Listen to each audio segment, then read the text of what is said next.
Regardez bien ce que vous allez voir. Une scène surnaturelle en plein mariage traditionnel.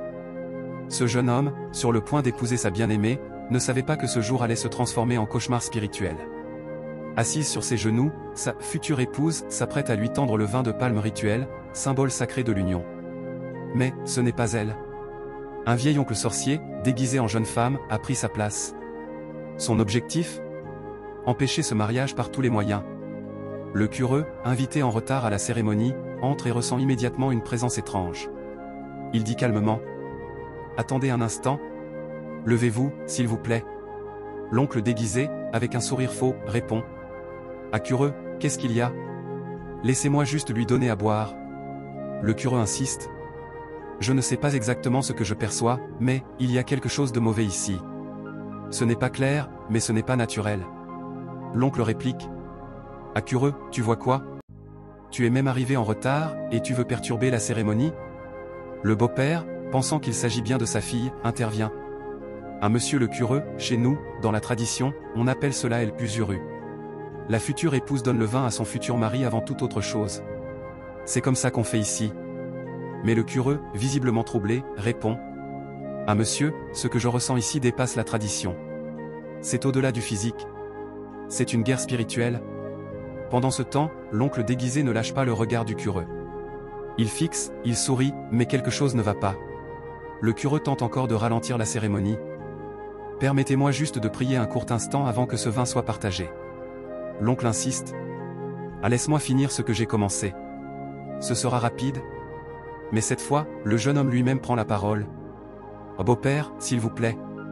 Si le cureux veut prier, qu'il prie. Juste quelques secondes de prière, c'est tout ce que je demande. » Après hésitation, le beau-père accepte. « Très bien. Cureux, priez. Mais que ce soit court. » Le cureux ferme les yeux et commence la prière.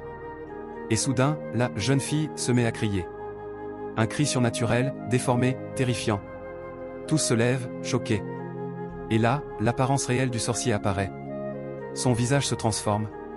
Sa voix change. Il rit, lève les bras et dit : « Je suis le grand oracle de ton beau-fils.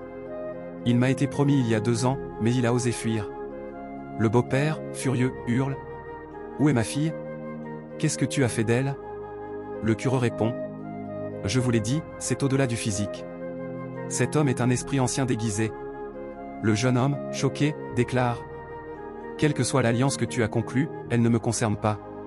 Moi, j'ai choisi Dieu. » Le cureux prend autorité. « Tu as volé le corps de la fille de cette maison. Mais au nom puissant de Jésus-Christ, je t'ordonne de sortir et de ne plus jamais revenir ici. » Le sorcier commence à trembler, sa voix se brise, puis son corps disparaît dans un cri étouffé et une explosion de lumière. Silence. Le beau-père s'effondre et murmure : « Où est ma fille ? Elle a disparu ?» Et là, une porte claque. Sa fille sort de la chambre, les yeux endormis, confuse, et dit : « Ah papa ? Qu'est-ce qui se passe ? Je ne comprends pas.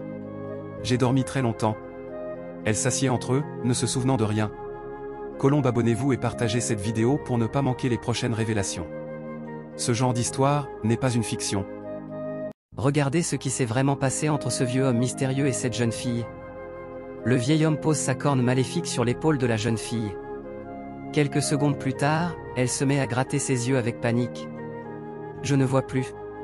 Je ne vois rien. » Le vieux répond calmement, mais d'une voix sombre. « Oui, tu ne vois plus. Et tu ne verras plus jamais. » Elle crie « Jésus !» Mais il lui lance froidement : « C'est parce que tu vois que tu manques de respect aux gens. Tu oses même les gifler. » La fille, bouleversée, supplie : « Je suis désolée, s'il vous plaît. » Le vieux répond : « Désolé pourquoi ? » Elle tente de le raisonner. « Je reconnais cette voix. Je vous connais. J'ai eu tort. Pardonnez-moi, je vous en supplie. » Mais le vieil homme déclare : « Il est trop tard pour pleurer quand la fin est proche. Tu resteras ainsi. » Puis il tourne les talons pour partir. C'est alors qu'un jeune homme courageux l'interpelle. « S'il vous plaît monsieur, attendez. J'ai tout vu. » Le vieux demande : « Qui es-tu, toi ?» Le jeune homme se place devant lui, les mains jointes. « Je vous en supplie. Elle a eu tort, c'est vrai. Mais regardez le Dieu que vous servez. montrez-lui un peu de miséricorde. Le vieux s'emporte. Tu dis avoir tout vu? Alors tu sais qu'elle mérite ce sort. Elle restera comme ça. Le jeune homme insiste. Oui, j'ai tout vu. Elle a eu tort, vous avez raison. Mais je vous en supplie, ne la laissez pas comme ça pour toujours. Le vieux le fixe. Là d'où je viens, le pardon n'existe pas. Ce mot ne figure même pas dans notre dictionnaire. Tu comprends? Oui monsieur, je comprends, mais je vous demande de faire une exception. Le vieux s'énerve. Je suis un homme très méchant. Quand on me marche sur le pied, c'est comme marcher sur un cobra. Et tu sais ce que fait un cobra? Il frappe. Je sais monsieur, mais je vous en supplie. Donnez-lui une chance. Le vieux souffle, intrigué par la persévérance du garçon. Tu veux que je te pose une question? Quelle est mon offense ici? Tu as vu la scène? Et il raconte. J'ai simplement touché son bras. Elle s'est retournée et m'a giflé. Elle m'a traité de fou, de sale vieux, elle a insulté mes vêtements, ma pauvreté, ma dignité. Le jeune homme hoche la tête. Oui, je sais. J'ai vu toute la scène du début à la fin. C'est pour ça que je viens vous supplier. Certaines personnes ont un mauvais caractère, elles ne savent pas respecter. Elles croient que parce qu'elles ont un peu d'argent, elles peuvent tout se permettre. Aimez-vous, monsieur, vous avez un bon cœur. Montrez-le. Le vieux le regarde longuement, puis dit. Tu es un jeune homme avec un bon esprit. Je suis sûr que tu es entouré d'aînés. Tu parles avec sagesse. Tu veux que je lui pardonne? Oui monsieur, s'il vous plaît. Le vieux conclut. Elle devra payer un sacrifice. La jeune fille crie. Même 10 agneaux s'il le faut, je les donnerai.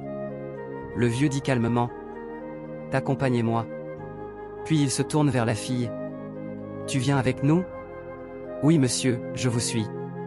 Abonnez-vous et partagez pour ne pas manquer les prochaines vidéos. Ô Seigneur Jésus, ce que vous allez voir dépasse l'entendement. Une jeune femme folle, aux gestes incontrôlés, surgit de nulle part. Et sous les yeux de tous, elle arrache un pain maudit des mains d'un jeune homme. Un pain qui devait être remis à son père pour un rituel de richesse extrême. Mais au moment où elle déchire le pain, un vent étrange souffle. Et soudain, un esprit noir entre violemment dans son corps. Elle jette les morceaux de pain à terre, rit comme possédée. Et dans la seconde, le jeune homme devient fou lui aussi. Des mouches surnaturelles se mettent à tournoyer autour du pain, comme si quelque chose d'invisible mais puissant l'habitait encore. Le père, qui attendait son fils pour ce fameux cadeau spirituel, arrive à son tour. Mais en voyant la scène, il recule lentement, sous le choc. Il veut s'asseoir mais perd l'équilibre, et tombe sur la terrasse. Pendant ce temps, les deux possédés se mettent à faire des grimaces bizarres, les yeux grands ouverts, la bouche tordue. Le père crie. « Tu voulais me tuer, mon fils? Tu m'as apporté du pain maudit pour écourter ma vie ?» Quelques jours plus tôt, le jeune homme, totalement désespéré par la pauvreté, se rend chez un marabout redouté dans son quartier. Le marabout lui demande. « Que veux-tu exactement ?» Il répond. « Oh, ma vie ne marche plus. Rien ne va. Je ne mange presque pas. Je veux être riche. Peu importe comment. » Le marabout esquisse un sourire. Il lève la tête vers le ciel, reste silencieux un moment, puis lui demande 3 fois. « Tu dis, peu importe comment ?» Le jeune homme insiste. « Et oui. Je suis prêt à tout. Même à vendre mon âme s'il le faut. » Alors, le marabout fait appel à ses fétiches. Le vent se lève, une ambiance glaciale tombe sur la pièce. Il tend la main, et un sachet noir contenant un pain étrange apparaît. Le pain dégage une énergie lourde, presque suffocante. Donne ça à ton père, et surtout, ne parle à personne jusqu'à ce qu'il le reçoive. Le jeune homme acquiesce. Oh, c'est compris. Je veux juste devenir riche. Alors qu'il s'approchait de la maison, la jeune folle, assise sur le sol, riait seule. Mais soudain, un esprit invisible entre dans son corps. Elle se lève, attaque le jeune homme, lui arrache le pain, le déchire, le piétine, le jette. Il tente de la repousser, mais c'est trop tard, il devient fou lui aussi. Son père, terrifié, recule. « Oh mon fils, qu'est-ce que je t'ai fait pour que tu veuilles ma mort ?» Le mal avait déjà envahi la maison. Les deux possédés tournaient en rond, riaient, faisaient des gestes incontrôlables.